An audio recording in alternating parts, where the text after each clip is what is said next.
Either we are there or not, ITSPmagazine still gets the best stories. There are plenty of conferences and all sorts of events that spark our curiosity and allow us to start conversations with some of the world's brightest minds. In person or virtually, we sit down with them at the intersection of technology, cybersecurity, and society. Together, we discover what the synergy of these three elements means for the future of humanity. Knowledge is power, now more than ever.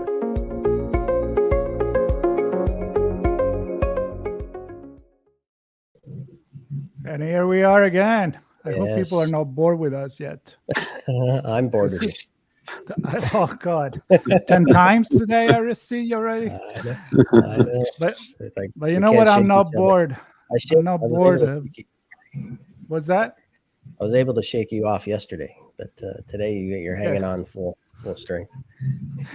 So you're telling me that I had to remove a tooth and it was your fault? Because I'm gonna hunt you down for that. No, I'm sure. Come on, stop the domestic. Come, please. Oh my God. Oh my God. Okay, so here's one thing I'm not bored and I'm very excited about. Actually, they have Ian Tabor with us, AKA all the way MintyNet. from the UK, MintyNet. What's going on, man? Yep. I'm here to help out with the car hacking village at DEF CON this year. It has been very, very busy. We have got lots of challenges and things. We've got a couple of cars present. There's a Honda Civic, which has recently had a vulnerability disclosed about its remote entry system, in that it's a static key and all you need to do is record it once and then you can use it forever. So if you have a very, very cheap bit of software-defined radio, as quite a lot of hackers do, you can just listen for next door to unlock their car, borrow the code, and then later on you can then also unlock their car or do other things. Sell the code. So, yeah, don't talk to me about cars. My car got stolen. It's just not good. We've also got a not the Tesla kit car, hopefully. Not the kit car, definitely not the kit car. But actually, I've not actually seen it in about 3 months, so it might have gone missing, but I don't think it has. We've lost him. But we've also got a Tesla Model S, I believe, for some hacking, and there's some challenges on that. We've got our usual list of challenges from sort of Grimm's 3PO. We've got to find out the VIN number and things. There's some Bluetooth hacking, which has been sort of discovered recently. You can do some challenges there. We've got the trailer brake controller, where if you can hack the trailer brake controller, it fires off Nerf guns in every direction. Makes a lot of noise and makes a lot of mess. So yeah, I don't think too many people have actually done that one yet, but it's very interesting. One thing that is new for this year is our friend Carfucker has developed the cloud car system, where you've got a car that's virtual on the internet, and you have to do challenges and things and keep it driving and hack it while it's moving and things.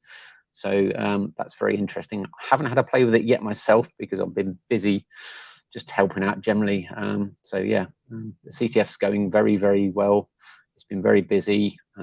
The badge this year is a little CAN bus device that's based on a Raspberry Pi Pico. And they're selling like hotcakes. I don't think there is actually that many left. So if you do want one, get down there very quickly or first thing tomorrow morning. Hopefully they haven't sold out because you. Speaking of badges, let's see yours. You always make one. I got to see it yesterday. I got to see yesterday with Chloe. Had one on yesterday. Hang on, there it is. There we go. Look at that. Very cool.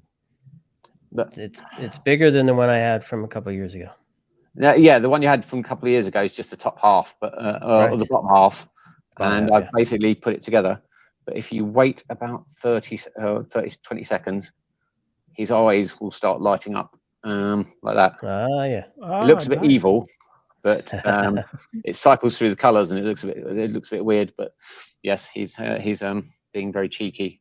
So when you say he, I always have a hard time figuring out how to pronounce his name. I call him Biggie because it's just easier rather than Big Renew. It's sort of like a rework of Tigerinyú, which I think is Hungarian for tiger. My wife's Hungarian, so yeah. So and he has a Twitter account, right? He does have his own Twitter account at Bigrinnyu, BIGGRINNYO, or find me, and I also follow him at MintyNet. So yes, he's always tweeting very cheeky pictures and things. He's been getting lots of love and things today because it's his birthday. I actually got him here in Vegas in 2019 from the Tiger Place over in the Mirage. So he sort of became the mascot for the car hacking village in the UK. And so he just appears every now and then and does a bit of baking, does a bit of cooking, steals my food. Generally just a cheeky little thing. I was going to ask how he actually got into the village, because I think he took your badge, didn't he? He did, yes. He stole my badge earlier. But yes, I think he's kept me sane during lockdown because just someone there keep me out of trouble. Talking about lockdown, I mean, that's how we went back in time. Let's go back in time from when we met you. It was back in the UK. Yep. And it was at InfoSecurity Europe. We had a great conversation at the time, and then we stay in touch. So I'm curious to know, because of the pandemic, of course, we're in touch via social media, one like here and there, one retweet. But what's new with you? I mean, have you had some new development in your career, in the things that you do? Yes. About 3 weeks ago, I actually started working for a new company in the UK called EDAG. They're a sort of automotive consultancy company that do electrical engineering, cybersecurity, and those sort of things in the UK. But they've got a bigger parent company in Europe, in Germany. So they design autonomous vehicles and all that sort of things. It took a while to actually get into the business. I've been for lots of interviews with other companies and things, but they sort of never came to fruition because, oh, you don't have any automotive experience. It's like, well, I run the car hacking village. I built a car in a box. I built a car in a case that's the equivalent of a product that's 20 times more expensive. So how have I not got automotive experience? What's the real reason then? I don't know. Afraid of quote unquote hackers, or afraid of what you might uncover? Or? I don't think they're afraid of hackers. I think it's just one of those closed sort of communities that there is. Like most industries, that they don't like outsiders, I think, more than anything. This company's given me a chance and things are going well. I'm working on some of the legislation stuff that's coming out in Europe for cybersecurity. Very interesting stuff. The manufacturers have got to do loads of work to actually make sure their cars are secure for the lifetime of the vehicle. But no one knows what the lifetime of a vehicle is. And the legislation says until there is no more of that product available on the road. So do you think the OEM is going to keep their systems going to update software for 100 years? Because there's still cars on the road now from 100 years ago. I don't know about that one, but yeah, it's going to be interesting to find out what happens. Well, at some point they stop. Well, in Ireland they call it NCT. I don't know if it's the same in England, and here in the US, I guess there is no get it off the road. It's just you don't have to smog check it anymore and that kind of thing. But I don't know. The legislation says they've got to support it for the life of the vehicle. Yeah. But there is nothing in there that says the life of the vehicle. Is that like the duration of time it's built, the duration of time plus X number of years, or is that literally for however long there is one of those vehicles on the road? Because classic car collectors have got vehicles from 1900s, 120 years old. Okay, they don't have any technology in them, but there's still going to be people in 50 years' time that are going to be driving around in the last of the petrol cars that are being built today because they may not like electric cars, or they've had it squirreled away as a sort of future classic thing. So do we think this will happen? I don't know. I think there may be some consolidation in the automotive space in the future because most of the vehicles that are being made nowadays, they're all a similar sort of thing. This same old box of wheels on the corners, using the same old technology inside. But yes, it's very interesting times. But I want to go back for a second to you searching for the job and like not being, I'm doing air quote, qualified, and it's so hard for me to think that even if an old traditional maybe industry like the car, I mean, the car industry, right now we don't buy car anymore, we buy computers on wheel, right? Or as somebody said, telephone on wheels. I hear that, smartphone. That vehicles nowadays will be telephone on wheels, and they probably want it to be a throwaway thing that's only supported for X number of years. But computers of yesteryear weren't built for security, they were built for safety. So they are built to make sure that they don't crash, they don't kill someone. They don't have to be secure, because that doesn't actually keep the person safe.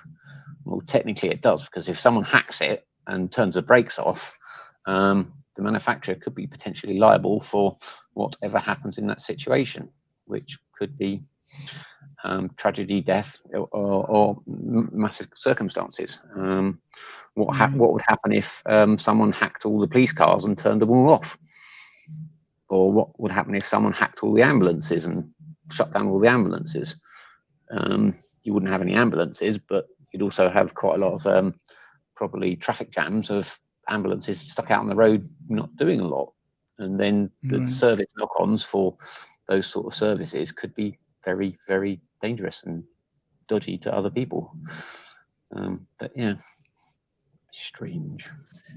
It is strange because, I mean, we come from a little older generation. I mean, I never been a car guy, but I was a scooter guy growing up in Italy, right? I mean, putting my hand on the Vespas and the other little scooters, and it was fun. I mean, I think you build your own car, right?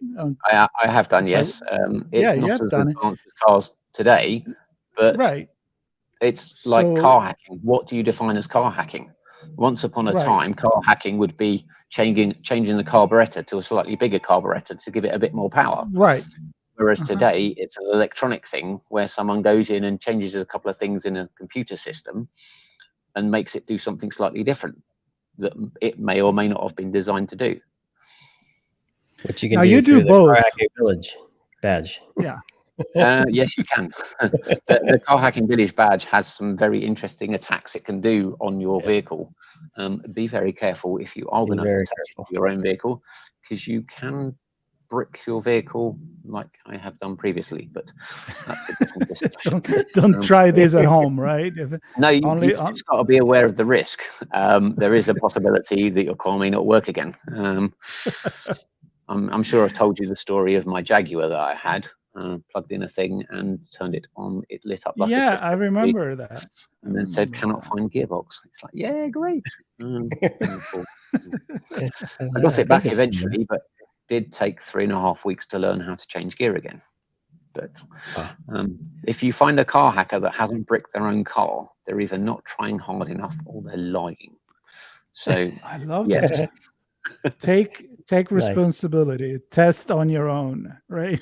and then go to the other one. Maybe not do it when it's moving, because there's a risk to other people. But if you are doing it, there is possible risk that you may not actually have a working vehicle at the end of it. And if you can't get Johnny to school in the morning, you'll be the one doing the walk of shame in the rain. Yes. And is there not just a master reset button somewhere? The way I did the master reset of my car was basically to disconnect the battery for an extended period of time. So that sort of reset everything, but then it reset the fact that it remembered how to change gear. So that's why I had to learn how to change gear again. I did actually speak to the manufacturer of the gearbox when I met one of the chaps from their company at a conference, and sort of they went, "What the hell did you do? Because it shouldn't do that. It shouldn't lose all its settings." But I managed to do it somehow. It's like, whoops. So yes, very strange. Well, very Nice. cool, very cool. What's ahead in the car hacking village? Anything interesting that you want to highlight? I know you talked about the Honda being there, but anything else that people should come and check out the next couple of days? Just come if you're interested in car hacking, come down, have a word with people. They will show you how to get started. If you want to get started on your own, I would suggest you go to a breakers or go on eBay and buy something like an instrument cluster, wire it up to 12 volts and get yourself a little CAN adapter, and then start squirting messages in and see what happens. Because if you get the right message, you might make the rev counter go up, you might make the speedo go up, but there's no risk to actually breaking anything. And if you do break it, it might be like $30 worth of hardware, as opposed to if you play around with your own car and you manage to jump it up 20,000 miles and your car's on finance and you're only allowed to do 10,000 miles a year, they're going to charge you for the 10,000 miles difference. So that's going to cost you.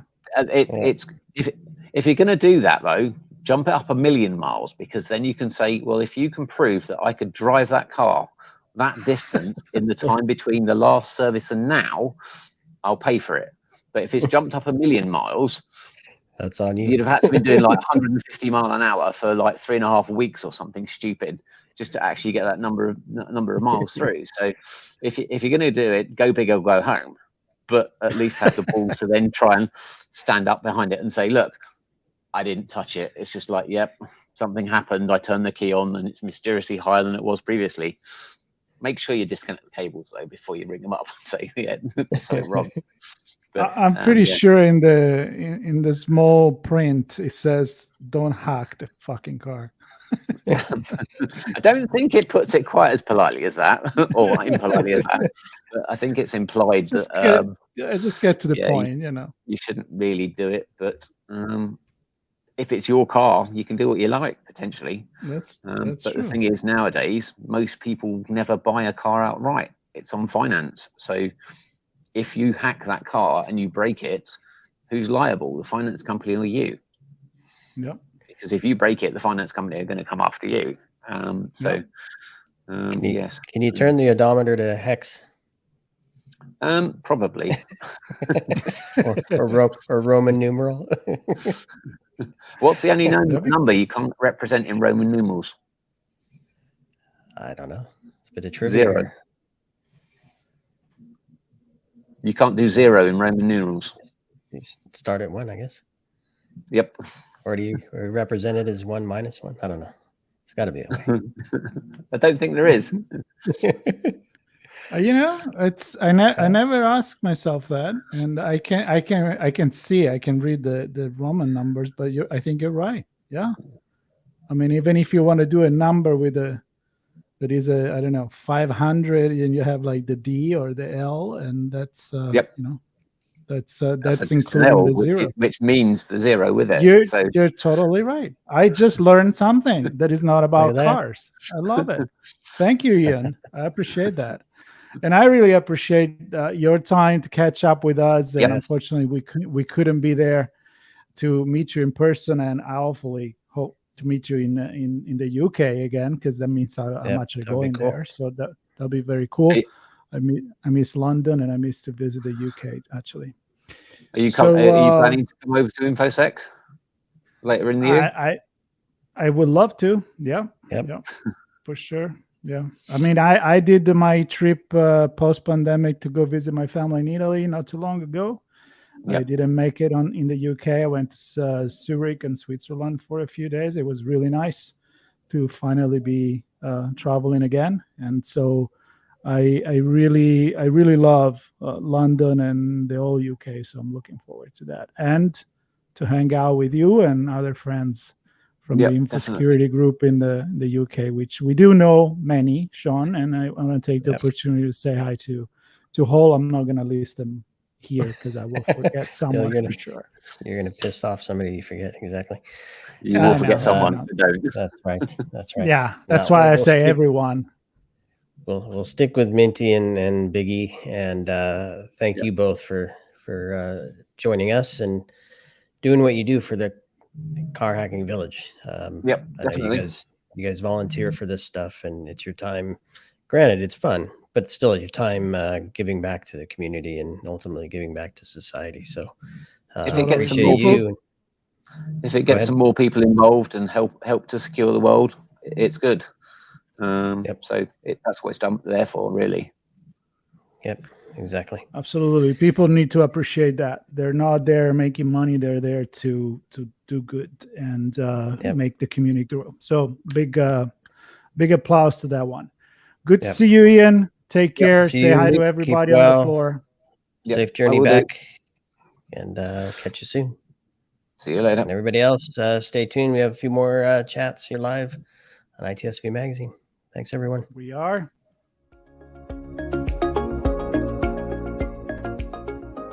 We hope you enjoyed this episode of our on-location conversation. If you learned something new and this podcast made you think, then share ITSPmagazine.com with your friends, family, and colleagues. If you represent a company and wish to associate your brand with our conversations, sponsor one or more of our podcast channels. We hope you will come back for more stories and follow us on our journey. You can always find us at the intersection of technology, cybersecurity, and society.